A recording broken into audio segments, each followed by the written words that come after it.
આ જે છે ને આને કહેવામાં આવે છે આભાસી પ્રતિબિંબ અથવા તો વર્ચ્યુઅલ ઇમેજ. તેને સ્ક્રીન ઉપર, પડદા ઉપર ઝીલી શકાય, સ્ક્રીન ઉપર લઈ શકાય.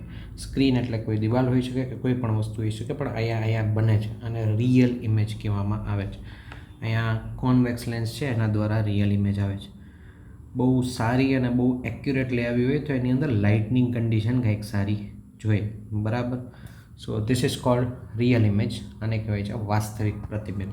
હવે આના કોન્ટ્રારી, આના ઓપોઝિટ એક બીજા ટાઈપની ઇમેજ જે હું અહીંયા સિમ્પલ આપણે જોયેલું છે ડે ટુ ડે લાઈફમાં ઘણી વખત, કે આની અંદર આ લેન્સ જ દેખાય છે, બરાબર. આ લેન્સ કે આ સ્ટેન્ડ છે એ તમને દેખાય છે, બરાબર. પણ એ તમને આ અરીસાની અંદર દેખાય છે, બરાબર. પાછળ કંઈક છે એવું લાગે છે, પણ એ પાછળની સાઈડ હું કોઈ રીતના આ જે લેન્સ કે આ જે સ્ટેન્ડ છે એનું કોઈ પણ પ્રતિબિંબ અહીંયા પાછળની સાઈડ રિયલમાં નથી મળતું.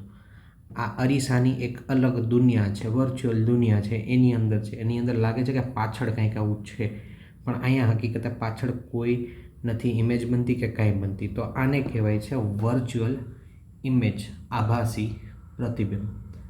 આના રિલેટેડ થિયોરિટિકલી શું વસ્તુ કઈ રીતના કામ કરે છે એના ઉપર હું એક આખો વિડીયો બનાવું છું, બરાબર. Of course watch that. એનું લિંક એ બરાબર જ્યારે વિડીયો બની જાય ત્યાં હું આની અંદર એડ કરી નાખીશ. બાય.